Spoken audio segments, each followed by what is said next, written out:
And Rasulullah sallallahu alayhi wasallam is teaching us, and whoever is in the presence of Allah and they're making dhikr of Allah, Allah subhanahu wa ta'ala says in a hadith Qudsi, أَنَا جَلِيسُ مَنْ ذَكَرَنِي, I am the sitting companion of the one who remembers me.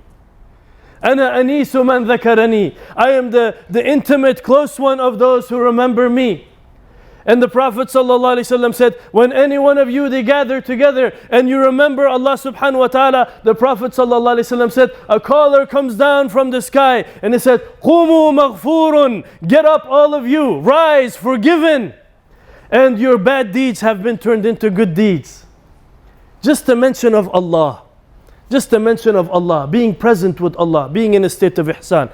But if you're never present with Allah subhanahu wa ta'ala, you're never aware of Allah subhanahu wa ta'ala, at least, our scholars said, the last moments of your life, when you start seeing strange things happen, right? Start noticing colors you've never seen before. You start seeing, realities you've never seen before. As soon as you start noticing things like this, they said, know that the moment of death is approaching close. You are now entering into the presence of death. You can enter into the presence of death. أَمْ كُنْتُمْ شُهَدَاء, were you all witnesses? إِذْ حَضَرَ يَعْقُوبَ الْمَوْتِ, were you all witnesses when Yaqub alayhi salam, Sayyidina Yaqub alayhi salam, entered into the presence of death? إِذْ حَضَرَ الْيَعْقُوبَ الْمَوْتِ فَقَالَ لِبَنِيهِ, and his children are around him. He was able to get 4 words out. مَا تَعْبُدُونَ مِن بَعْدِي, what will you worship after me? He said these words and he died. Rasulullah sallallahu alaihi wasallam gave us 4 words. With these words, you can actually remove all the veils between you and Allah subhanahu wa ta'ala. With these words, you can elevate from the state of kufr to the state of iman. With these words, Allah subhanahu wa ta'ala can forgive all your bad deeds. Allah subhanahu wa ta'ala can grant you the reward of the highest levels of Jannah. And these words are what?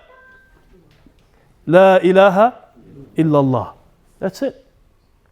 That's what the prophets came to teach us.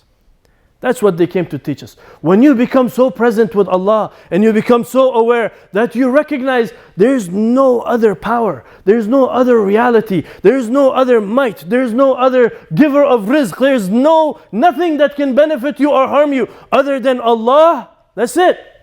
You've arrived, you've understood. And the Prophet ﷺ, somebody asked, Ya Rasulullah, give me some words that I can say, no one has said anything better than this. He said, Sallallahu Alaihi Wasallam, say, La ilaha illallah. He said, Ya Rasulullah, everybody says that. He said, I don't know of any other statement that no Prophet has ever said that is better than La ilaha illallah. La ilaha illallah. This words that Allah subhanahu wa ta'ala gave us. He said sallallahu alayhi wasallam, La ilaha illallah is salvation from Jahannam. Whoever says La ilaha illallah, what? They're saved from Jahannam. Another hadith, Rasulullah sallallahu alayhi wasallam said, La ilaha illallah miftahul jannah. La ilaha illallah is the keys of Jannah. It opens the doors of Jannah. But Allah subhanahu wa ta'ala says in the Quran, because ultimately, when you're present with Allah, there's this feeling that starts to develop inside you. A lot of people, they're void of this. They don't know this. They have never experienced it. But this feeling, once it starts to take over and it starts to emerge from inside your heart, you start to look at the world differently. Like everything becomes a sign by which Allah subhanahu wa ta'ala is reminding you of Himself. You don't need these major signs like a car accident or something to remind you of Allah. You can just walk out, take a breath and say, Alhamdulillah. One breath is enough to remind you of Allah.